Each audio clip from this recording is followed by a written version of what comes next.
Teman-teman semua, kembali lagi bersama saya Charles Simurangkir di live saya pada malam ini eh, dari New York ke Jakarta, gitu ya. Jadi saya malam ini berkesempatan untuk live streaming bersama dengan Surya Sahetapi, seorang kaum tuli dari Indonesia, delegasi tuli Indonesia yang sangat berprestasi.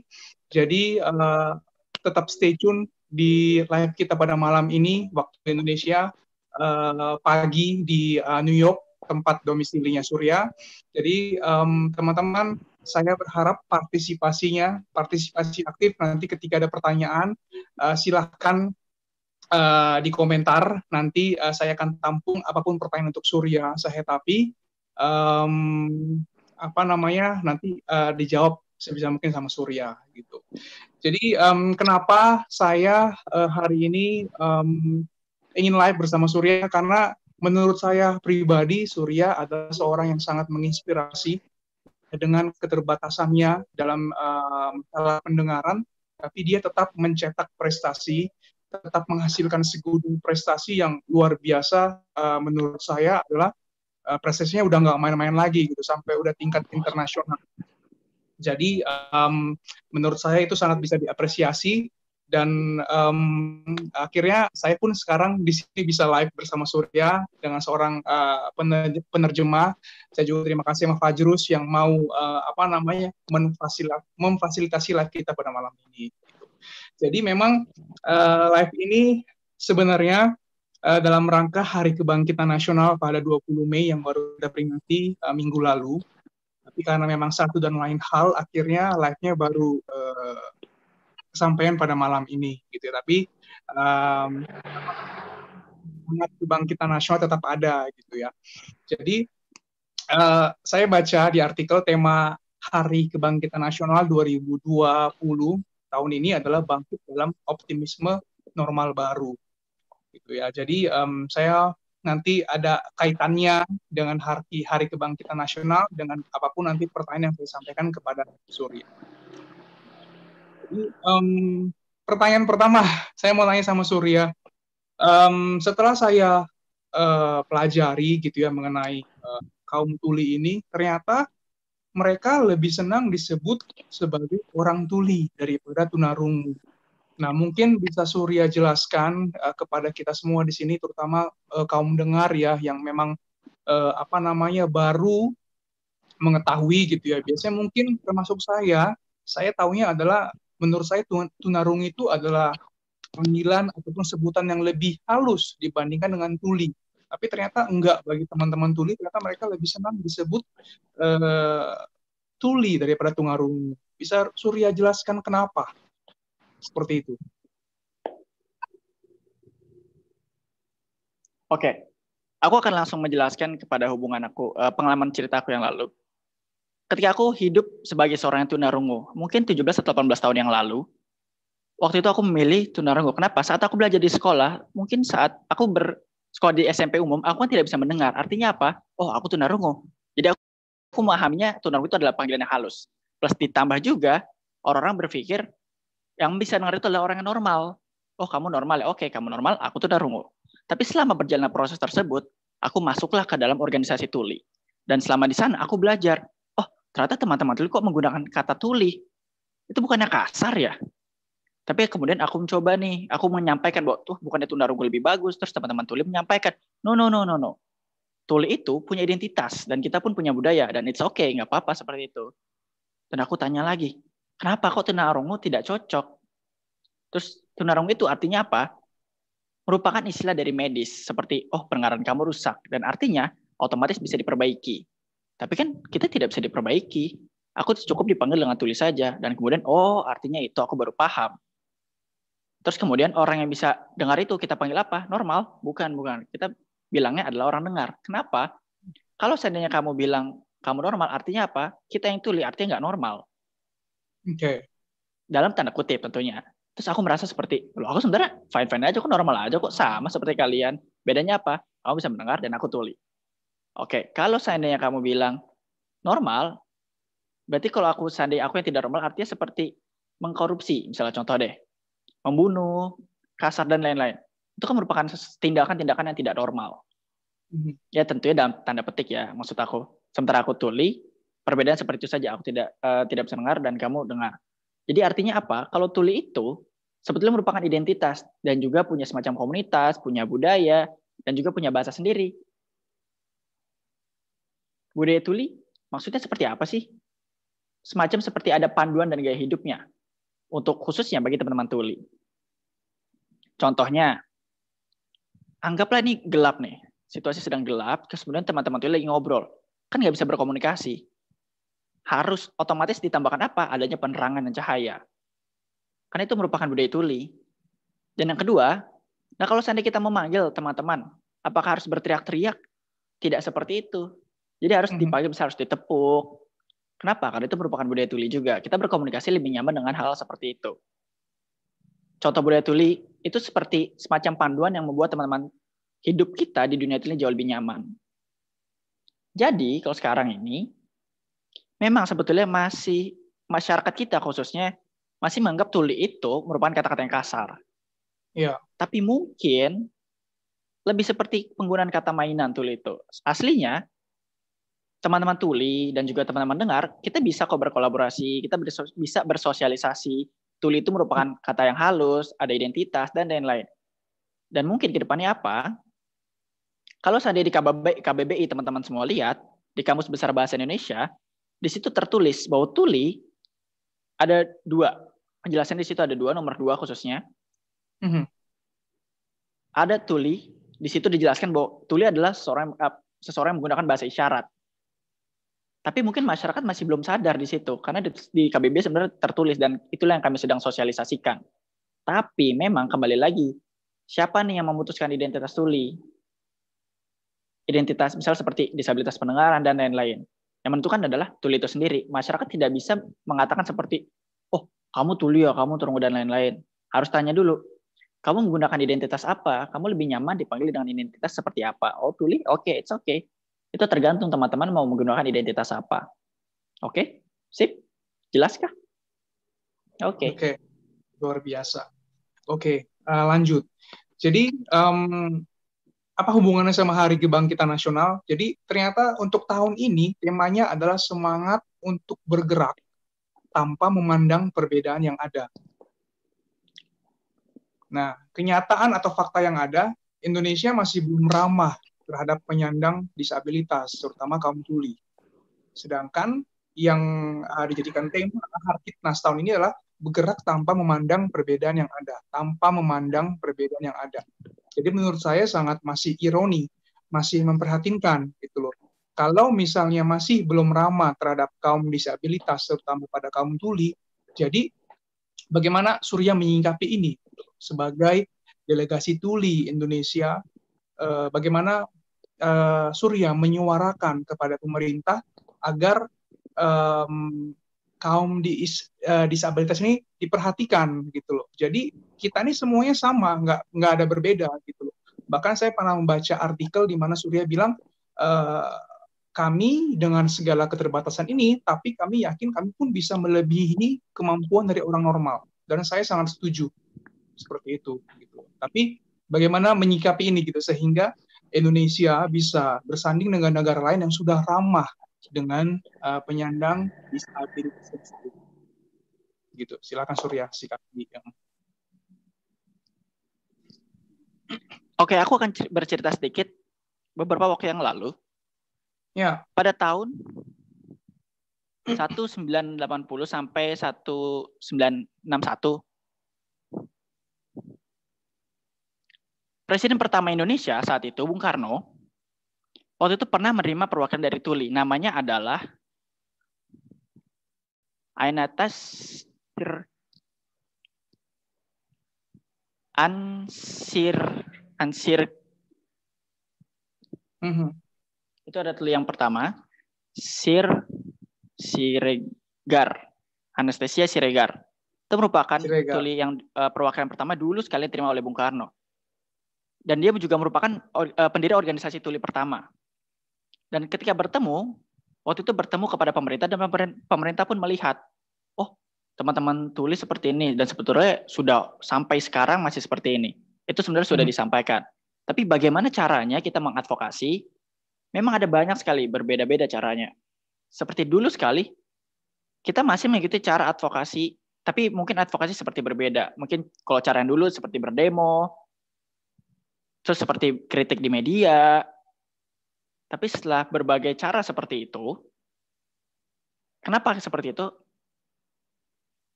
Karena memang ada beberapa kebutuhan teman-teman tuli. Kenapa kita melakukan cara seperti itu dulu? Karena banyak kebutuhan teman-teman tuli yang masih belum full, apalagi di pelayanan umum. Akses pendidikan, contohnya, apakah di pendidikan, akses pendidikan, apakah sudah ada juru bahasa isyarat atau guru-gurunya bisa berbahasa isyarat? Apakah sudah menghormati bahasa isyarat? Kan belum seperti itu. Ditambah juga, apakah sudah ada teks di TV-TV kita? Kan belum juga. Banyak sekali teman-teman tuli yang sangat kesulitan untuk mencari pekerjaan. Dan banyak dari mereka merasakan diskriminasi terus-menerus. Banyak sekali yang dialami oleh teman-teman tuli. Nah, kalau untuk di Indonesia sendiri, bagaimana cara supaya ramah disabilitas? Nah, menurut aku, kita harus membuat, khususnya orang tua, yang punya disabilitas ngerasa, kami ingin ketika orang tua teman-teman kita, ketika kita menjadi orang tua, kita ingin hidup di Indonesia dalam keadaan ramah disabilitas. Kita ingin hidup nyaman tentunya. Kita ingin melihat orang-orang tuh berinteraksi satu sama lain. Contohnya, di tenas.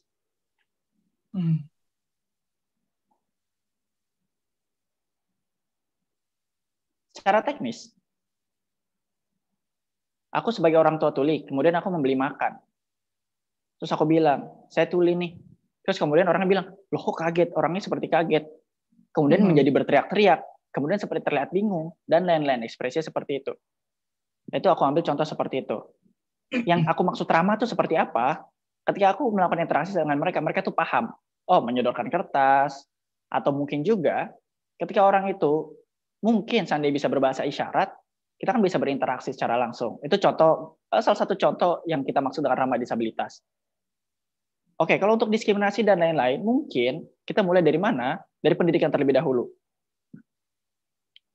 Memang belum semua orang itu paham tentang terkait pendidikan teman-teman tuli. Banyak sekali teman-teman, khususnya aku, contohnya deh, ketika aku berkuliah di Indonesia, dulu sekali pertama kali saat aku masuk ke kuliah, waktu kuliahku yang pertama ya, kuliahku yang pertama itu, aku bertemu dengan banyak orang, aku tanya-tanya di sana. Pernah saat itu aku bertemu dengan teman tuli, aku tanya, apakah kamu pernah bertemu dengan teman tuli atau teman disabilitas lain? Baru Surya aja, baru aku saja. Jadi memang situasinya sangat berbeda. Otomatis apa? Banyak ketika di antara masyarakat ini bertemu dengan teman-teman tuli masih sangat kaget. Ya. Harusnya seperti apa? Bagi pendidikan kita, khususnya semuanya, kita memang harus mengekspos dan menunjukkan. Kita mengekspos teman-teman disabilitas ini.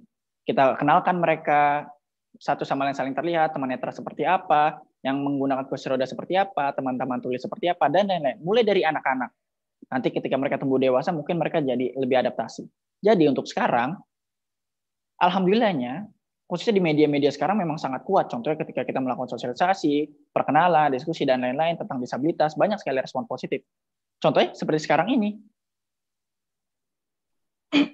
Kan ada saat itu staf presiden yang disabilitas. Sekarang pun staf presiden pun ada yang disabilitas.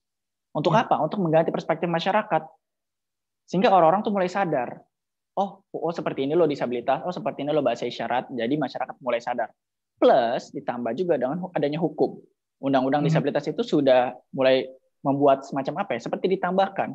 Karena dulu sekali ada waktu itu undang-undang tentang disabilitas tahun 87, tapi masih seperti kasar-kasar sedikit lah. Kemudian sampai sekarang ada undang-undang yang baru. Dan perspektifnya juga lebih mendukung teman-teman disabilitas dan menyetarakan HAM kita secara hak asasi manusia. Bahwa hubungan kita pun lebih setara antara hak kita dan juga orang non disabilitas. Kira-kira progresnya seperti itu. Dan ditambah juga masih banyak teman-teman tuli yang mulai kuliah. Mungkin teman-teman semua lihat kalau di TV-TV atau mungkin dulu seperti Corona, kan teman-teman atau khususnya dari pemerintah dan media mulai menampilkan juru bahasa isyarat. Nah, itu merupakan tanda progres yang sangat positif dan sangat bagus. Dan memang mungkin setelah perjuangan yang panjang ini, mungkin kita bisa mulai kota yang lebih ramah disabilitas. Contohnya, di beberapa kampung-kampung memang belum, tapi beberapa kota-kota mulai sudah dikembangkan. Ditambah juga apa? Khususnya pemerintah lebih paham lagi tentang disabilitas. Oh mungkin belum. Artinya apa? Kita memang masih semacam membuat semacam edukasi, sosialisasi, dan lain-lain. Khususnya melalui apa? Melalui pendidikan. Kita mengadakan pelatihan seperti video dan lain-lain supaya pikiran mereka jauh lebih terbuka, tapi itu membutuhkan waktu dan proses.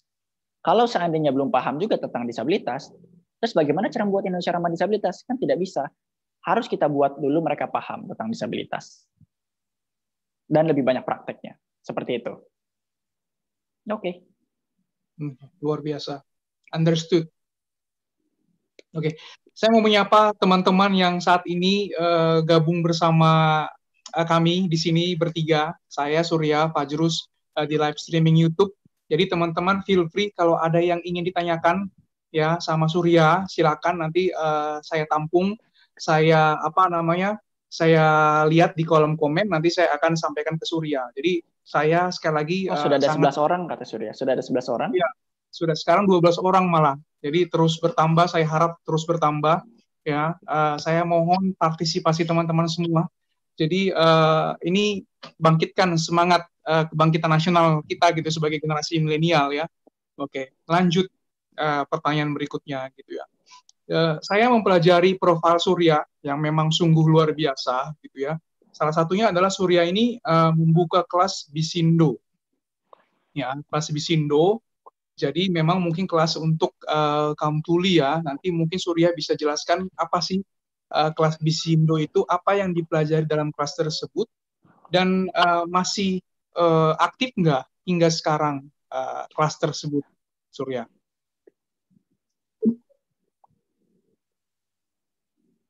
Kelas bahasa isyarat ya, itu dibuat oleh siapa? Itu pertama dibuat oleh Pusat Bahasa Isyarat Indonesia. Okay. Yang kita singkat dengan Pusbisindo. Nah, teman-teman semua mungkin bisa lihat di Instagram Pusbisindo di sana.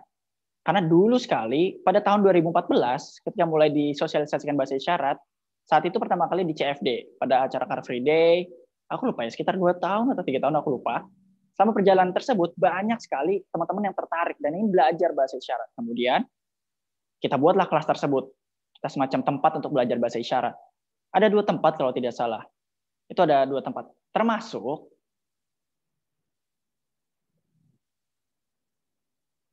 kantor gubernur juga. Di kantor gubernur itu juga ada kelas bahasa isyarat.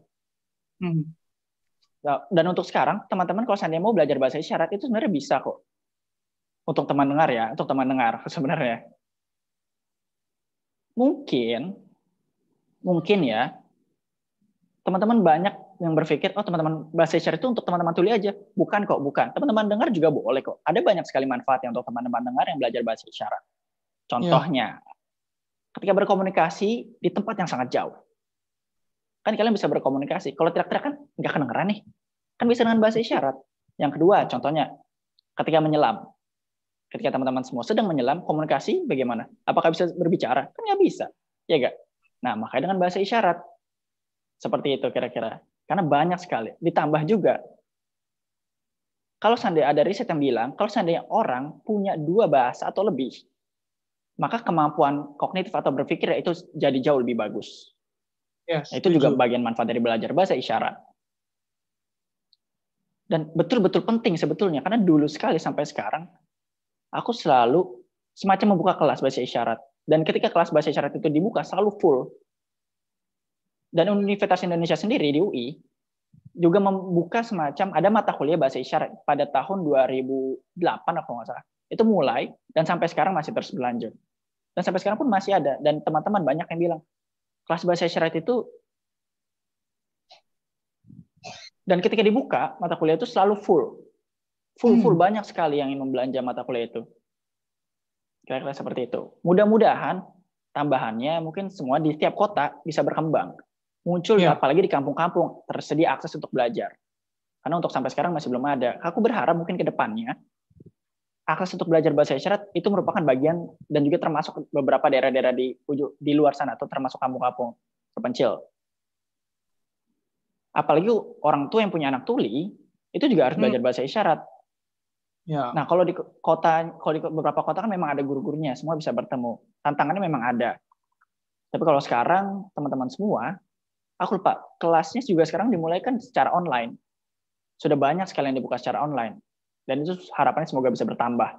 Plus ditambah juga, kita juga sedang mendorong untuk SDM tuli yang memang masih sangat terbatas lagi, dan harapannya bisa terus bertambah. sehingga bisa berkembang khususnya di Indonesia. Mudah-mudahan seperti itu. Ya, oke. Nih kita lihat dulu ya, ada nggak teman-teman yang bertanya? Oh, masih belum. Mungkin masih menikmati live kita pada malam ini ya. Oke, nggak apa-apa. Tapi saya masih tunggu ya teman-teman ya. Kita masih tunggu pertanyaan apapun, pertanyaan di luar topik ini pun nggak apa-apa. Jadi kita santai aja. Ini diskusi ringan, gitu ya. Diskusi ringan setelah merayakan hari kemenangan. Jadi apa namanya, feel free untuk bertanya, gitu ya.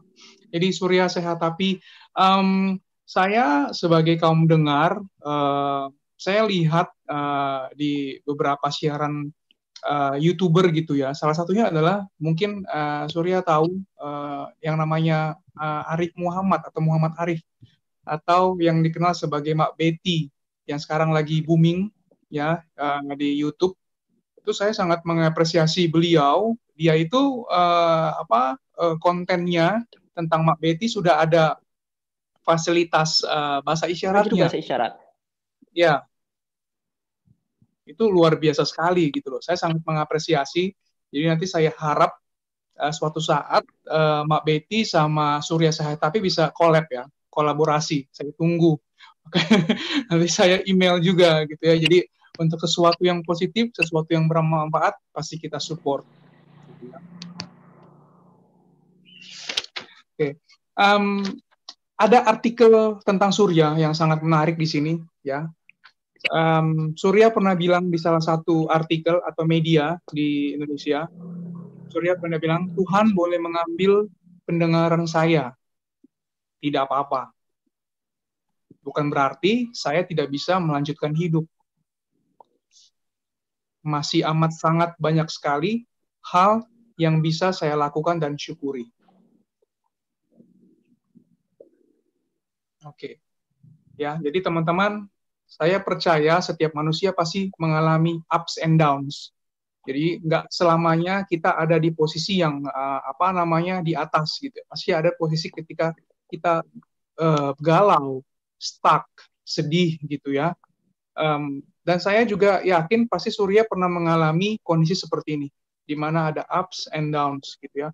Apalagi mungkin perjalanan hidup Surya sampai sekarang mungkin pernah mengalami keadaan ya hampir menyerah karena keterbatasan ini gitu. Nah, ketika Surya mengalami hal tersebut, bagaimana Surya mencoba untuk bangkit kembali, sehingga teman-teman di sini yang sedang nonton saat ini bersama kita merasa termotivasi gitu. Mungkin mereka saat ini sedang ada di posisi yang lagi down memang. Jadi saya harap Surya bisa memotivasi mereka, gitu loh, bahwa mereka nggak sendiri, gitu loh, bahwa pasti setiap masalah yang dihadapi pasti ada jalan keluarnya. Silakan Surya. Ya, hidup itu memang seperti naik turun, seperti roller coaster, naik turun, dan lain itu hal yang biasa. Tapi untuk terkait hambatan itu, yang paling nomor satu adalah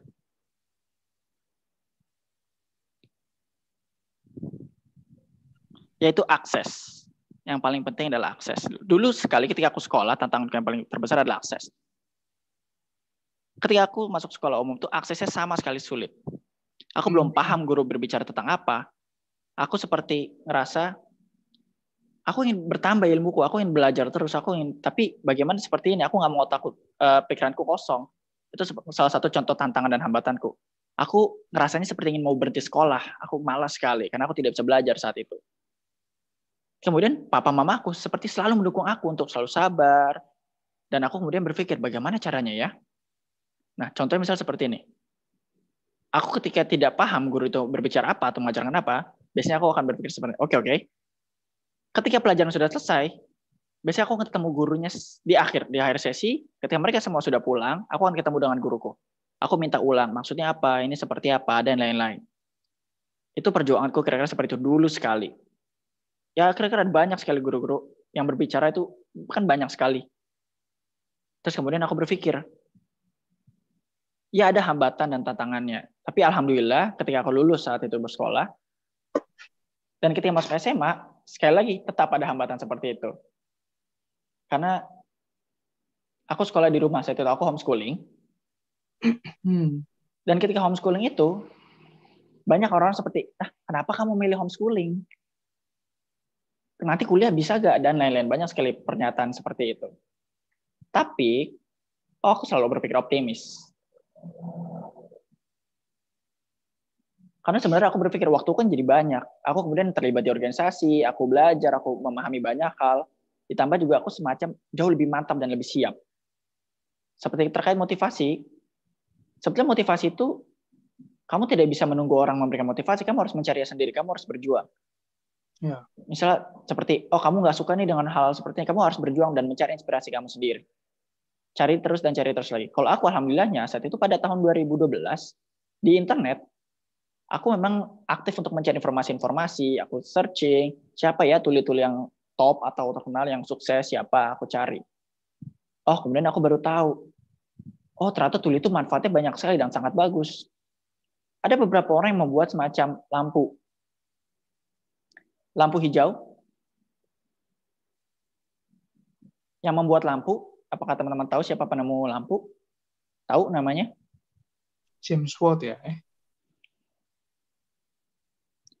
Thomas Alva Thomas Edison. Dia juga tuli. Artinya apa? Kenapa dia menciptakan lampu? Karena dunia itu sebetulnya, kalau seandainya tidak ada, andai kata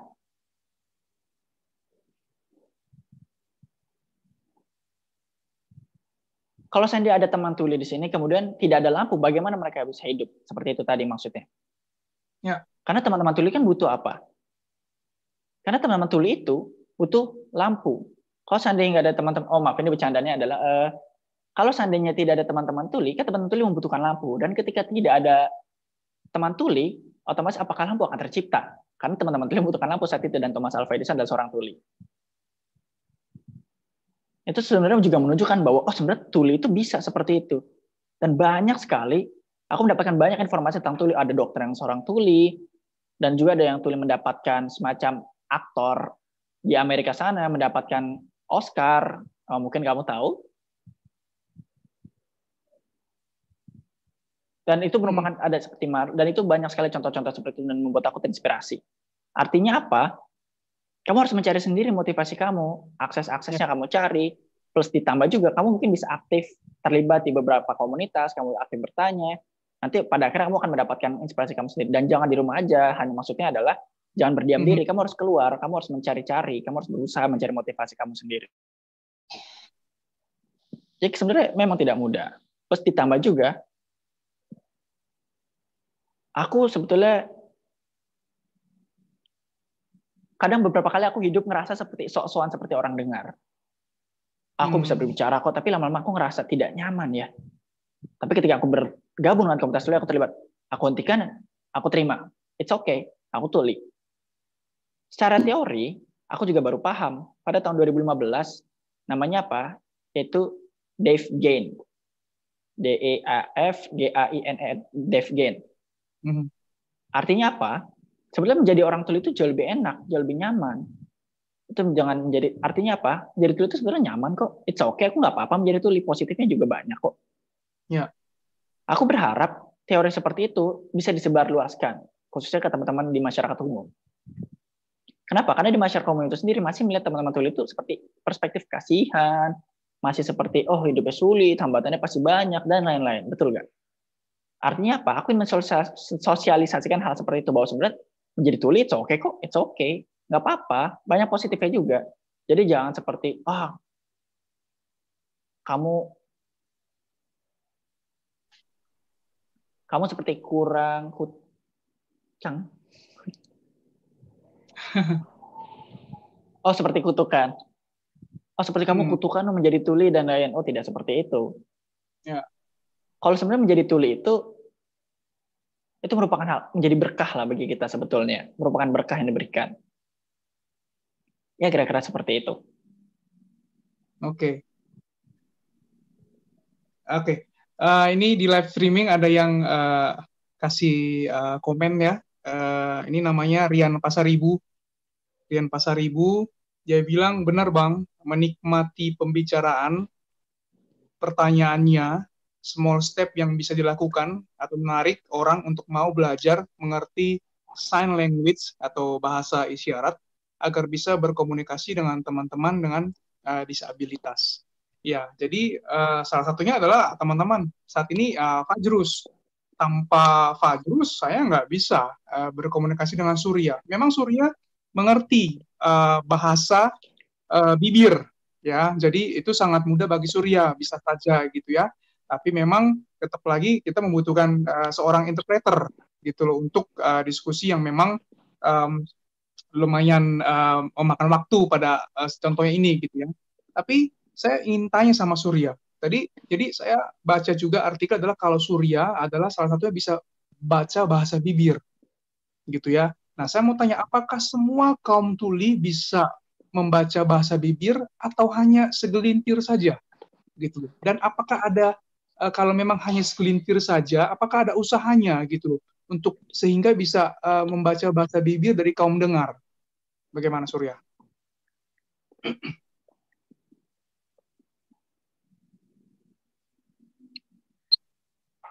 Kamu mau belajar bagaimana cara aku belajar baca bibir? Oke, lihat sebentar ya. Wow, menarik. Teman-teman yang Aku cek dulu. teman-teman yang live pada malam ini yang kaum dengar, mungkin ini sangat menarik nih. Surya sedang ngasih tutorial mungkin ya gimana cara membaca bahasa bibir ya.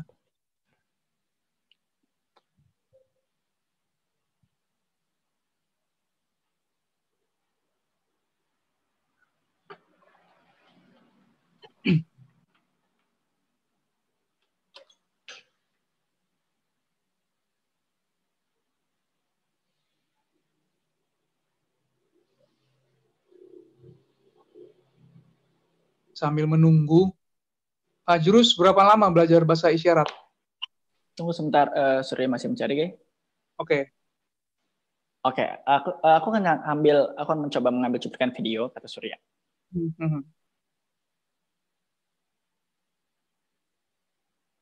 Oke.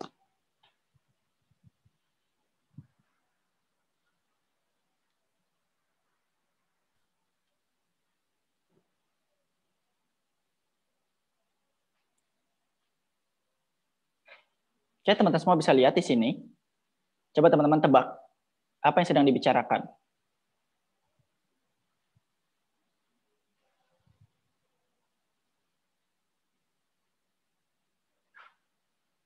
Mungkin agak sedikit nge-lag kali ya, Pak Jurus. Mungkin karena live streaming.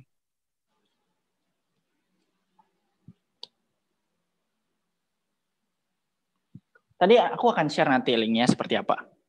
Oke. Videonya akan aku bagikan. Yes. Nah, itu merupakan contoh video pengalaman seperti apa ketika aku belajar bahasa bibir. Mungkin teman-teman semua tadi bisa lihat. Mungkin tidak semua teman-teman tuli itu bisa membaca bibir sebetulnya karena kemampuannya bervariasi. Contohnya, contoh ketika teman-teman tuli membaca bibir, ada beberapa tidak semua kata-kata itu bisa dipahami 100%. Contohnya, ngomong cepat nih, baba.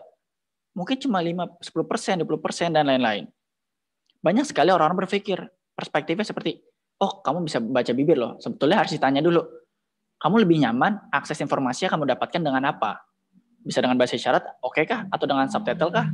Karena sebetulnya kemampuan itu beda-beda. Karena ada beberapa teman-teman yang separuh. Misalnya, hard of hearing, separuh, bisa mendengar, dan lain-lain.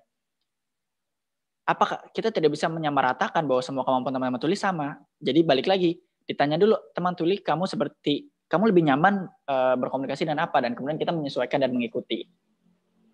Ya. Oke. Ini ada juga yang mengomentari streaming kita ya, Ade Wirawan, tapi daerah lain belum ada akses. Nah, mungkin tadi Surya ngomong juga, emang belum merata gitu ya. Tapi mungkin Surya bisa kasih info yang sudah ada akses itu di daerah mana saja, Surya.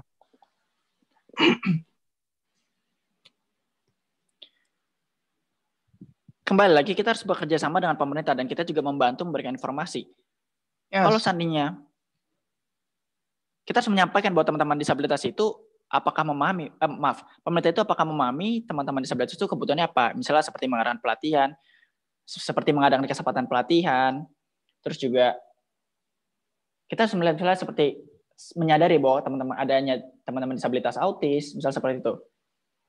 Misal seperti adanya kelas bahasa isyarat, kalau gurunya seandainya tambah banyak, maka kita akan membuka semacam mata kuliah di beberapa daerah semacam belajar bahasa isyarat. Bahkan mulai dari SMP atau mungkin mulai dari SMA kita bisa mulai seperti itu. Jadi tidak hanya harus belajar bahasa Inggris saja, kita juga bisa belajar bahasa Jepang, bahasa Korea, dan lain-lain. Kira-kira seperti itu kesamaannya adalah. Itu merupakan bagian yang termasuk ingin mensosialisasikan akses. Harapannya seperti itu di beberapa daerah, semacam membuka mata pelajaran untuk bahasa isyarat seperti bahasa lainnya.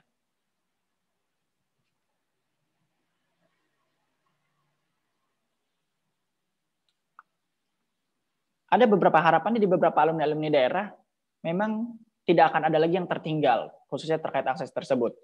Contohnya, mungkin akses internet. Sebagai contoh akses internet. Kan ketika kita ingin belajar, harus ada video call. Nah, kita ingin teman-teman tuli bisa memahami adanya teknologi seperti internet, online, dan lain-lain. Karena kembali lagi, kalau internet nggak ada, ya mungkin akan menjadi hambatan yang sangat. Karena di Indonesia sendiri, kalau seandainya tidak ada internet, kan kita punya 17.000 pulau yang sangat luas sekali. Sementara untuk bahasa isyarat sendiri kan sangat bervariasi. Kira-kira ada 12 atau 13 variasi bahasa. Dan kita harus menyesuaikan satu sama lain. Dan itu sebenarnya butuh waktu. Oke, thank you Surya penjelasannya ya. Jadi kembali lagi teman-teman, makasih yang masih stay tune di live streaming kita pada malam ini. Masih dibuka seluas-luasnya ya untuk pertanyaan, komentar, statement, pernyataan gitu ya. Dan Surya akan sangat dengan senang hati untuk menjawab semua pertanyaan teman-teman di live streaming kita pada malam ini. Gitu ya. Oke, kembali lagi. Surya, kan baru lulus ya, bisa ceritakan sedikit di New York itu kan yang saya tahu adalah Surya sedang kuliah di Rochester University ya, di New York. Oke, kemarin kan sempat ngelihat IG story, postingan Surya, kalau Surya lulus gitu ya. Nah, itu Surya apa next selanjutnya? Tetap melanjutkan studi atau balik ke Indonesia? Karena saya yakin semua di Indonesia tuh sudah sangat merindukan Surya untuk balik ke Indonesia. Dan itu kapan, Surya?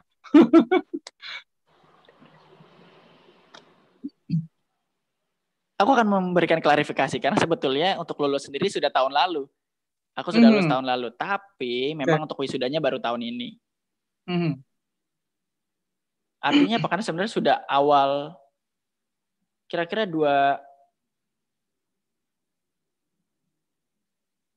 sebetulnya aku mengambil 2 gelar, sudah dapat 2 gelar. Itu seperti ya D3 lah, itu seperti dan S1 aku beriringan. D3 dan S1-nya beriringan. D3 itu sudah lulus 1,5 tahun. Itu sudah lulus 1,5 tahun D3-nya. Dan kemudian ditambah untuk melanjutkan S1-nya. Dan insya Allah lulus tahun depan. Okay. Terus rencana ke depannya apa? Aku ingin tetap berkuliah lagi di RIT. Mungkin teman-teman di Indonesia, mungkin entahlah di Inggris, di Amerika, aku mungkin belum tahu rencananya, tapi insya Allah ingin berkuliah lagi. Kenapa? Karena mungkin menambahkan ilmuku. Karena pengalaman dulu sekali ketika aku magang di kantor gubernur,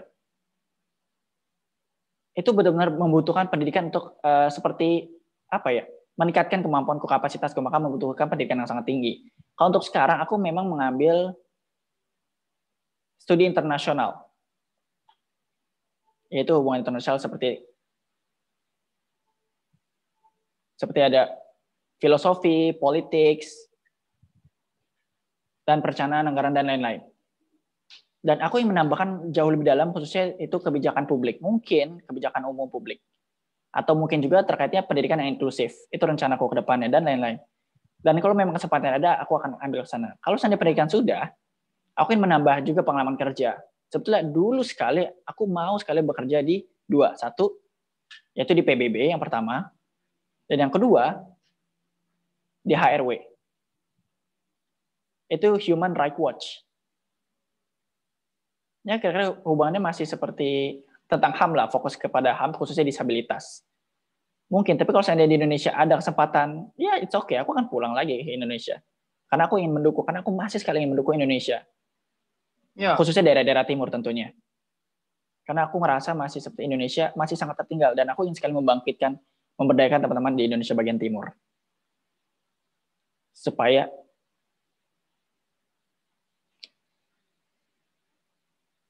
dan untuk rencana, dan aku ingin melihat kesempatan-kesempatan yang ada di sana. Kira-kira yang mana yang duluan, di Jakarta dulu, apakah kesempatan yang lain dulu? Aku akan melihat kesempatan rencana dulu yang mana yang tolong doakan yang terbaik. Amin. Oke, Surya, ini pasti teman-teman di sini mungkin sedang nonton live, yang mungkin ada beberapa sebagian follower Surya di Instagram, pasti memang sangat menginginkan Surya balik ke Indonesia, gitu ya. Dan nggak usah sedih teman-teman, pasti Surya akan balik, tapi memang masih menimba ilmu sampai sekarang di Paman Sam. Jadi teman-teman minta support, minta doanya agar Surya cepat kelar, ya, segera cepat membenahi yang harus dibenahi terkait sama hak kaum tuli di Indonesia, gitu ya. Oke, ini mungkin ini ada statement dari aku ingin menambahkan sedikit, Surya ingin menambahkan sedikit. Silakan. Mungkin banyak sekali teman-teman berpikir, oh apakah Surya sendiri? Karena sebenarnya aku punya beberapa teman-teman yang lain, aku juga punya tim di Indonesia yang juga mendukung teman-teman tuli. Memang ada mungkin teman-teman tuli yang baru saja lulus S1 dan lain-lain, banyak sekali seperti bisa baru saja lulus S1 dan banyak sekali mencari pengalaman-pengalaman. Harapannya ketika aku pulang, kita akan membentuk semacam tim kolaborasi. Wow. Mungkin lebih seperti, mungkin teman-teman tahu slogan Indonesia beberapa waktu yang lalu, seperti gotong royong. Artinya apa? Kita yang membuat Indonesia ramah disabilitas tidak bisa sendiri, kita harus bekerja sama. Jadi aku akan menyampaikan, ayo teman-teman semua kita bekerja sama, aku tidak bisa sendiri. Ayo nggak apa-apa kalau masih belum sama, kita bisa belajar, sharing, saling edukasi sama-sama. Kalau untuk berjuang ini, aku tidak mungkin di stop sendiri atau sedikit-sedikit berhenti.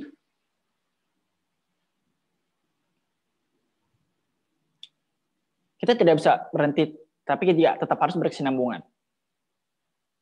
Aku tidak berhenti sebenarnya ketika berjuang. Artinya apa? Misal seperti ini, ketika ada gerakan kemudaan, aku sharing apa yang bisa aku bagikan, maka aku akan bagikan. Sehingga teman-teman semua bisa tetap mengikuti. Karena kita ingin Indonesia menjadi ramah disabilitas. Karena sebetulnya sekali, tujuan ke depannya apa? Yaitu 2045, kita ingin siap Indonesia ramah disabilitas. Artinya apa? Maka kalau seandainya teman-teman semua mau cepat, maka mulai dari sekarang kita juga cepat-cepat berjuang bersama-sama. Maka sebelum 2045, mulai dari sekarang, mungkin beberapa tahun lagi, kalau memang bisa, yaitu sangat luar biasa. Tapi sekarang memang kita sedang memperjuangkan sampai ke tujuan itu tadi. Oke, luar biasa. Saya mendukung semua apa yang direncanakan oleh Surya ya. Teman-teman juga di sini sangat mendukung, dan mungkin teman-teman di sini yang kaum tuli ataupun kaum dengar bisa kasih masukan juga ke Surya. Karena yang tadi Surya bilang, ini nggak bisa sendiri, harus gotong royong. Karena kultur kita, budaya kita adalah gotong royong, gitu loh. Jadi kita bisa kuat kalau menyatukan kekuatan kita. Jadi teman-teman kaum tuli, ayo saya ajak tetap semangat ya, karena saya yakin di balik kelemahan kalian, keterbatasan kalian, tersimpan potensi ataupun kekuatan yang luar biasa, gitu ya. Bahkan mungkin yang tadi Surya bilang 2045, bahkan mungkin lebih cepat dari itu sudah bisa menjadi Indonesia ramah disabilitas. Saya yakin dan percaya itu. Jadi saya sangat mengharapkan Surya cepat-cepat menyelesaikan studinya, balik ke Indonesia lagi, gitu ya, dan ditunggu terobosan-terobosan lainnya, gitu, yang sangat menginspirasi, gitu ya. Jadi ini sudah banyak nih komen ya, makin malam kayak makin ramai yang nonton di live streaming kita, Ini ada yang kasih statement, ini Okian Nugros nih teman-teman, yang gue lakuin mute suaranya dan mencoba memahami pembahasan ini. Sangat menarik, jadi pengen belajar bahasa isyarat.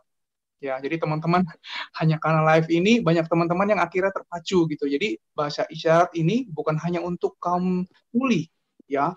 Jadi kita pun bisa belajar gitu sehingga di sekeliling kita ketika ada kaum tuli, teman-teman kita yang tuli, ya dengan mempelajari bahasa isyarat tersebut, kita pun akhirnya mempermudah komunikasi kita gitu. Setidaknya bahasa yang general ya, yang memang lebih sering digunakan pada bahasa isyarat gitu ya. Terus ini juga ada yang komen Alpras keren sih ini. Ya, terima kasih untuk komplimennya. Semoga Surya makin semangat untuk struggling untuk kaum tuli di Indonesia. Gitu ya. Oke, apalagi ya kira-kira? Atau mungkin ada pertanyaan teman-teman ya yang masih nonton live kita pada malam ini, sangat dipersilahkan untuk meramaikan diskusi kita pada malam ini ya. Gitu. Padahal ini udah hampir jam 10 di Indonesia, tapi sepertinya yang bergabung makin ramai gitu ya, excited untuk bergabung gitu. Thank you teman-teman. Lalu oke. Mungkin ada yang nonton pada malam ini adalah yang mungkin masih merasa down ya atau mungkin minder dengan keterbatasannya terutama untuk pendengaran gitu ya. Saya minta Surya mungkin bisa kasih motivasi gitu ya. Kenapa harus minder gitu? Kenapa harus nggak percaya diri? Itu akan keterbatasan kalian gitu loh. Padahal ya ini contoh nyata sekarang saya live sama Surya, pemuda tuli yang segudang prestasi. Ya teman-teman kalau melihat semangatnya Surya pasti bisa ikut jadi semangat lagi gitu loh. Mungkin Surya bisa kasih motivasi untuk teman-teman yang sedang nonton sekarang yang lagi di situasi down gitu.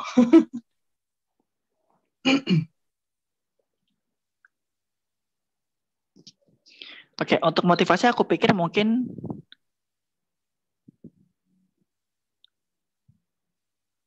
banyak sekali orang yang masih ngerasa seperti ada kekurangan dan hambatan. Seperti aku ingin sampaikan, itu it's okay. Itu merupakan hal yang normal dan hal yang biasa. Itu. Karena kita membutuhkan waktu untuk menerima. Kita membutuhkan waktu untuk menerima terlebih dahulu.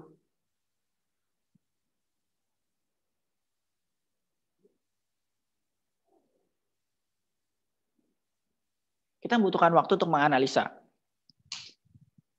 Kelemahan kita apa, kekurangan kita apa. Kita juga harus mencari bagaimana kita misalnya seperti ini. Apakah oke, anggaplah aku menerima kekuranganku seperti itu. Dan kita juga harusnya sadar kita punya kebutuhan dan kemampuan apa.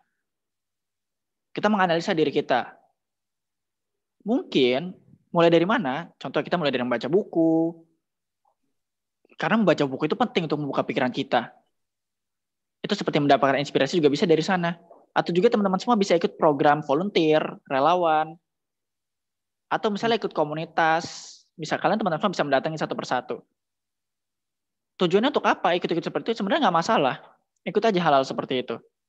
Jangan seperti takut berkomunikasi. Aku takut berkomunikasi nih. Nggak masalah sebetulnya. Teman-teman semua nyaman ya berkomunikasi dengan apa? Kan sebenarnya teman-teman semua bisa dengan tulisan. It's okay. It's okay dengan tulisan. Gak apa-apa, yang penting teman-teman semua bisa nyaman berkomunikasi.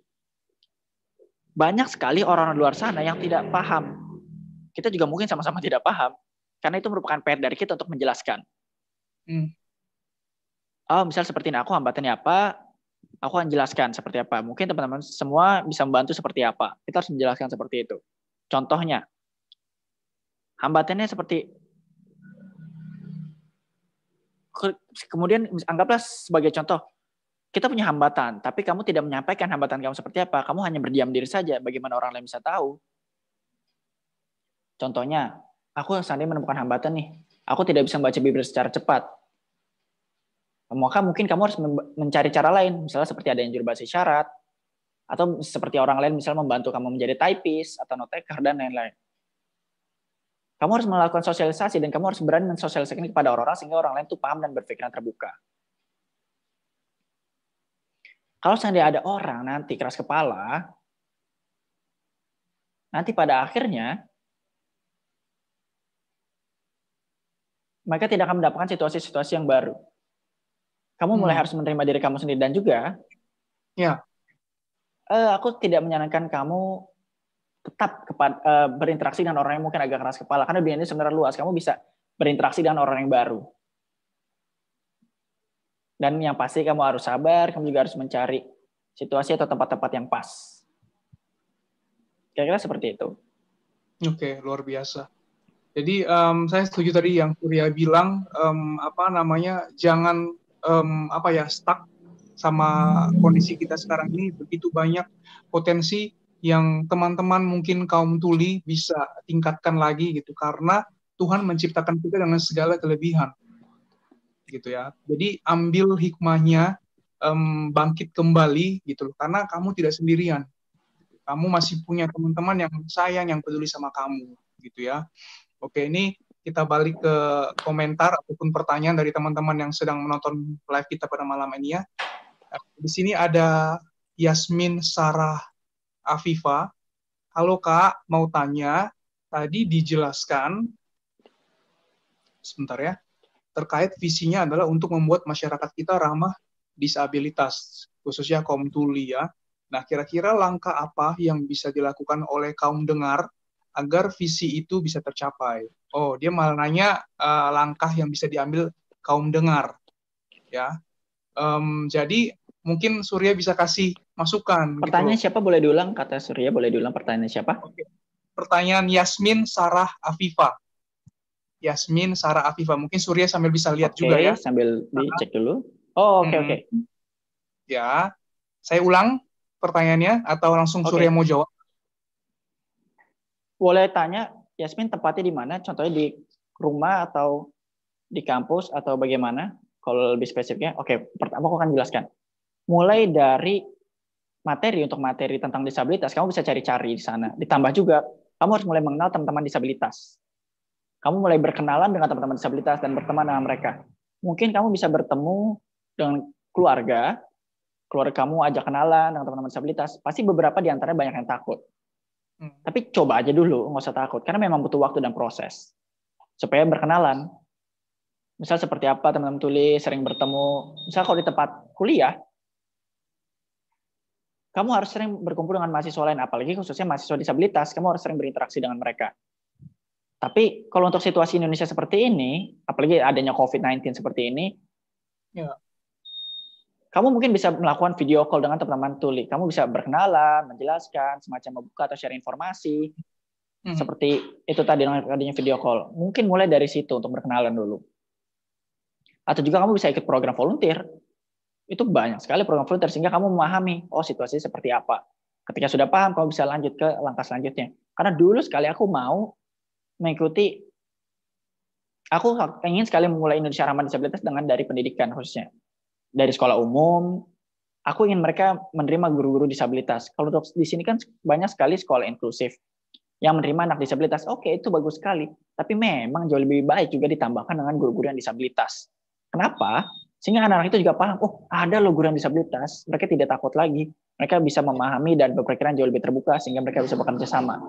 Dan ketika tumbuh dewasa, mereka bisa paham, oh aku punya loh guru disabilitas dan aku juga bangga akan hal itu.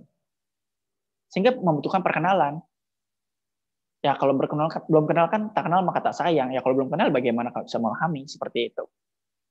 Ya. Contohnya seperti sekarang ini di Amerika, banyak sekali teman-teman dengar seperti tanya, kok kamu tahu bahasa isyarat sih?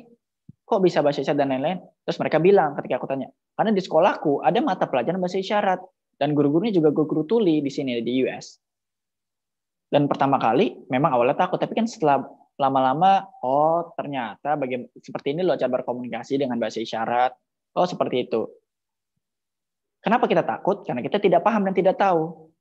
Dan karena kita tidak terbiasa terekspos dengan hal seperti itu. Tapi setelah terekspos sering, lama-lama jadi bisa. Kira-kira seperti itu. Oke, jelaskah? Oke.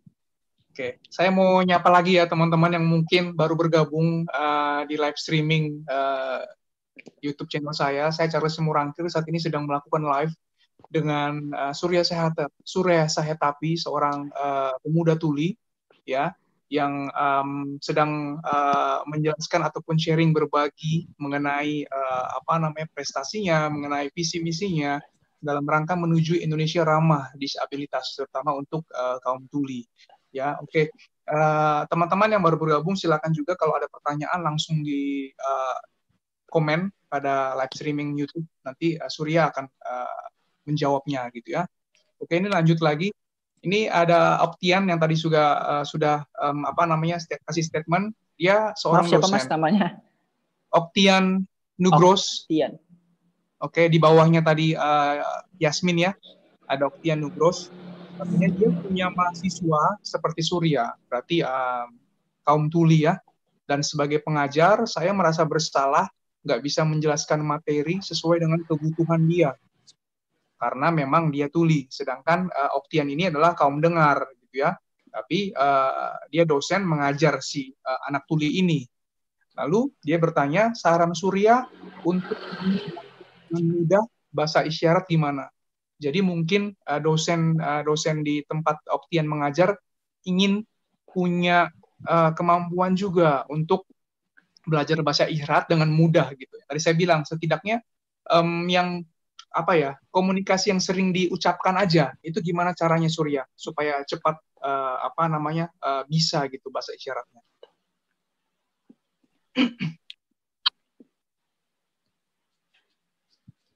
Oke, kembali lagi, kamu harus coba menganalisa, coba tanya dulu. Kemampuan komunikasi seperti apa? Coba kamu riset terlebih dahulu. Itu yang pertama. Yang kedua, coba tanyakan terlebih dahulu. Mungkin apakah ada mahasiswa lain yang tuli juga sehingga dia bisa berbagi, sehingga dia merasakan hal yang sama. Misalnya seperti aksesnya mahasiswa di kampus ini seperti apa butuhnya. Kalau sekarang di sini, teman-teman mungkin kan mau belajar bahasa isyarat. Atau teman-teman semua coba minta semacam pendukung, atau kalau seandainya tidak ada juru bahasa isyarat, mungkin bisa mencari satu tim lagi pendukung sebagai note taker atau typist. Ketika kamu mengajarkan, ada typist yang membantu untuk mengetik kalimatnya sehingga dia bisa mengikuti pelajaran di sana. Dan selanjutnya, untuk materi sendiri, kalau ketika ada live video, tolong diberikan teksnya, atau itu wajib sekali subtitle atau closed caption. Ya. Karena di Indonesia sendiri aku juga belum tahu seperti apa. Tapi kalau di sini di Amerika, kalau seandainya ada video, maka udah ada teksnya. Kalau seandainya tidak ada teksnya, itu bisa dituntut. Wow. Itu contohnya, itu merupakan di Harvard. Di Harvard itu luar biasa sekali. Jadi mulai menggunakan teks. Kalau di Universitas Indonesia sendiri, ada departemen seperti memberikan akses. Contohnya, ketika kamu kuliah, videonya tidak ada aksesnya, maka bisa dikirimkan ke mereka dan dibuatkan teksnya. Nanti untuk diberikan sebagai bentuk fasilitas. Mungkin di beberapa universitas Indonesia ada beberapa departemen yang khusus pelayanan akses seperti itu. Kalau di Indonesia, universitas misalnya seperti ada ULD, Unit Layanan Disabilitas, itu semacam membuka volunteer atau juga beberapa pelatihan untuk menjadi juru bahasa isyarat sehingga nanti bisa membantu mendukung mahasiswa yang tuli. Tapi kalau untuk sekarang, karena kan situasinya online seperti ini, aku sama teman-teman beberapa sudah membuat beberapa panduan tentang apa, bagaimana caranya kita bisa memberikan akses bagi mahasiswa yang tuli. Nanti teman semua bisa baca dan nonton websitenya di Kementerian Pendidikan. Nanti ada teman-teman semua bisa cari panduan pendidikan untuk mahasiswa tuli. Nanti akan muncul di sana, teman-teman semua bisa baca. Kalau untuk sekarang, kalau bisa mungkin kamu bisa fokus riset dulu. Dia kebutuhannya apa, sehingga kamu bisa memahami dulu. Kalau sudah, baru kamu berikan aksesnya. Mungkin kira-kira seperti itu. Tapi untuk sementara, kamu coba kalau mau cara cepatnya, coba dicari juru ketik atau note typist seperti itu. Karena beda lagi antara juru ketik dengan note taker itu sebenarnya berbeda. Kalau untuk juru ketik cepat, misalnya contoh, ketika ada pembukaan, selamat pagi, itu langsung diketik, wajib ditulis kata-katanya setiap ucapan. Tapi kalau ada teman-teman di belakang kita, misalnya ketawa, haha, ngomong, itu juga dimasukkan. Kenapa? Karena mengikuti situasi. Itu betul-betul akses sekali. Nah, kalau untuk note taker, itu seperti yang penting-penting aja. Ngomong yang penting apa, dan lain-lain. Itu perbedaannya. Kalau di kampus aku sendiri, aksesnya ada 3. Yang pertama juru bahasa isyarat, dan yang kedua ada juru ketik yang cepat itu, dan juga ada note taker. Apakah sudah cukup jelas? Oke. Mudah-mudahan bisa membantu. Mudah-mudahan ke depannya bisa membantu. Sehingga tidak bingung lagi untuk mengedukasi mahasiswa yang tuli nanti. Oke. Ngomong-ngomongan, Oktian, lumayan ini ya. Nanti kalau misalnya ingin mungkin penjelasan lebih lanjut bisa email ya, email Surya atau DM juga ya. Nanti mungkin Surya bisa kasih artikel ataupun Iya, bisa betul sekali. Ya. Oke. Lanjut nih ada statement lagi ya. Ini dari Alpras. Oh, Alpras ini seorang guru. Dia tinggal di Solo. Dia bilang, anak bisu tulis sekarang malah makin gaul loh. Mereka juga nongkrong di kafe, nonton film, belanja di mall. Mereka justru sekarang makin eksis dan terbuka. Nah, di Solo ada komunitas mereka. Nah, makanya tadi saya jelaskan, jadi ketika teman-teman tuli yang memang merasa down, ya, merasa apa ya, ini nggak adil, kenapa saya diberikan seperti ini, gitu ya. Jadi jangan berlarut kesedihannya, gitu loh. Teman-teman harus bangkit dan bergabung komunitas. Ternyata ada komunitas. Nah, yang mau saya tanya ke Surya, apakah tiap daerah ada komunitas tuli, gitu, dan pusatnya di mana, gitu, kalau di Indonesia? Atau memang mereka ngebentuk komunitas sendiri gitu, Surya? Bisa mungkin Surya kasih informasi mengenai komunitas ini, Surya?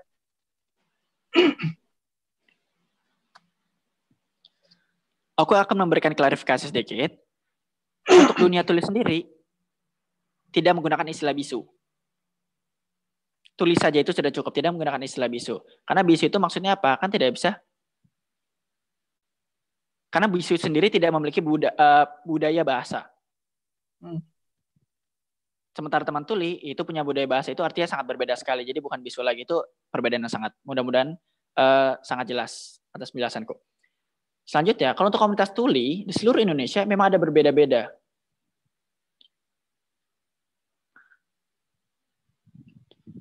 Kalau teman-teman semua bisa lihat di Instagram, ada banyak sekali komunitas-komunitas tuli. Teman semua bisa cari, nanti akan bermunculan satu persatu. Kalau bingung, kamu bisa coba tanya dua. Yang pertama, satu Gerkatin. Gerkatin, itu organisasi tuli, yang namanya Gerkatin, atau pusatnya juga. Yang kedua, ada Gerkatin Kepemudaan. Nanti kamu bisa tanya, coba menghubungi, nanti akan diberikan informasi. Nanti aku akan, kalau seandainya, aku akan sampaikan, kalau seandainya teman-teman tuli nanti membuat acara, aku akan sebarkan dan sharing-sharing. Dan Indonesia sendiri, ada 34 provinsi. Dan itu berbagai macam tentunya. Dan ketika ada informasi yang lain, nanti aku akan sebarkan. Nanti teman-teman semua tolong bisa ikuti ya. Mungkin teman-teman semua bisa coba follow Gerkatin Kepemudaan, sehingga bisa menambahkan informasi teman-teman semua. Atau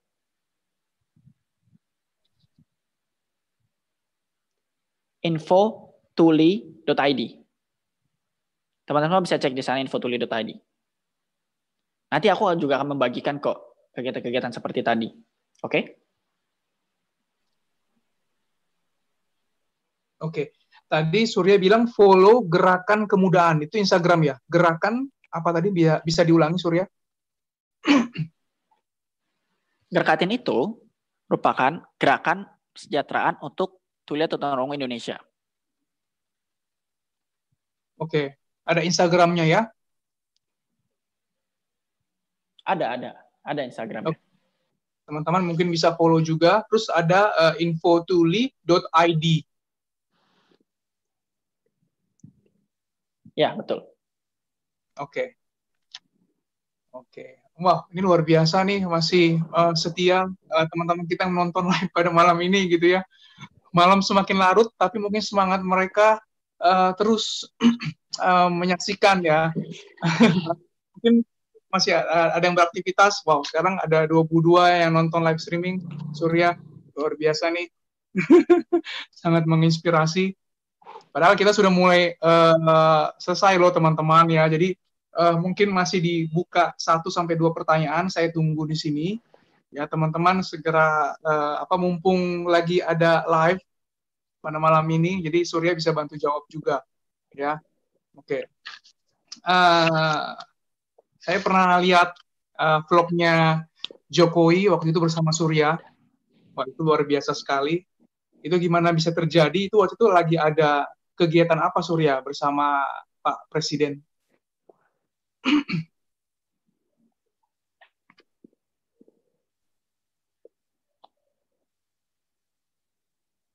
Aku ada 2 kali kegiatan ketika bertemu Pak Presiden Jokowi, ada 2 pembuatan video. Yang pertama pada tanggal 17 Hari Kopi Nasional, yang pertama itu pada tanggal 3 Oktober. Saat itu aku minta kepada tim presiden untuk kita bikin video bersama-sama. Woi, ketika bisa, oke, alhamdulillah lancar saat itu. Dan selanjutnya, dan alhamdulillah saat itu kan perkenalan dunia tuli sudah aku sampaikan juga, yaitu bahasa isyarat dan lain-lain. Dan kedua, pada tahun 2018, waktu itu tentang ASEAN Para Games. Nah, di ASEAN Para Games itu, aku semacam mengajarkan Pak Presiden untuk bagaimana belajar bahasa isyarat. Isyarat seperti apa, dan lain-lain seperti itu. Pak Presiden Jokowi seperti itu, aku coba mengajarkannya. Saat itu dalam perjalanan dari Jakarta menuju Solo, di atas pesawat, kira-kira hanya 3 jam.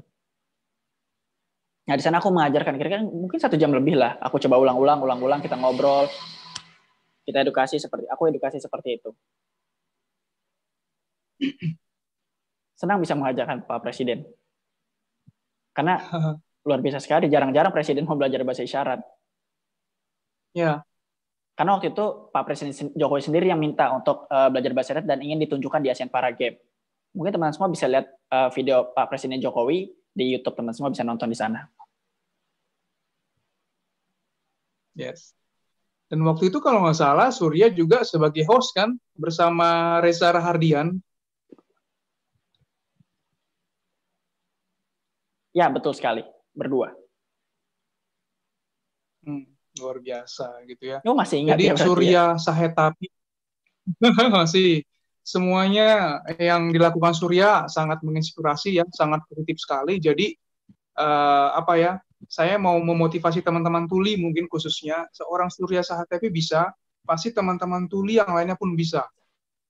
Gitu loh ya. Asalkan ada niat, kemauan, pasti ada usaha, pasti ada jalan gitu. Jadi teman-teman tetap semangat.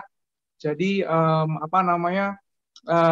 Yang belum follow Instagramnya Surya segera di follow ya, begitu banyak konten-konten, begitu banyak apa ya postingan yang sungguh mendidik ya, yang sungguh bermanfaat, yang dapat menambah ilmu wawasan teman-teman tuli khususnya gitu ya. Jadi kita hampir di penghujung acara.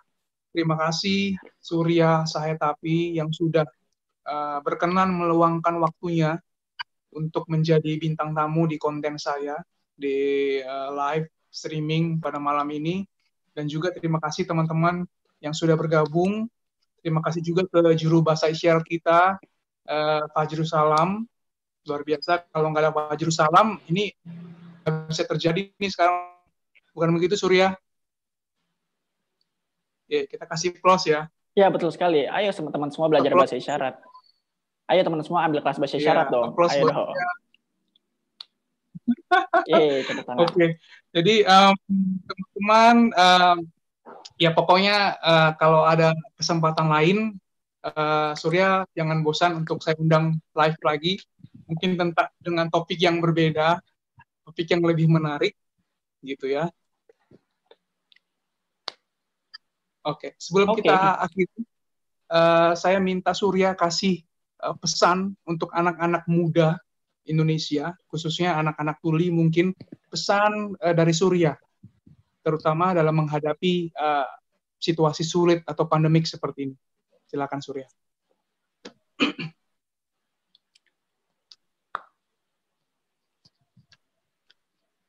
Walaupun situasi memang sangat sulit seperti ini, ya it's okay, nggak apa-apa. Teman-teman semua harus tetap berusaha. Mulai dari mana? Ayo teman-teman semua kita belajar dan mulai berpikir. Dan mulai berpikir kritis. Bagaimana supaya kita menjadi agen-agen perubahan?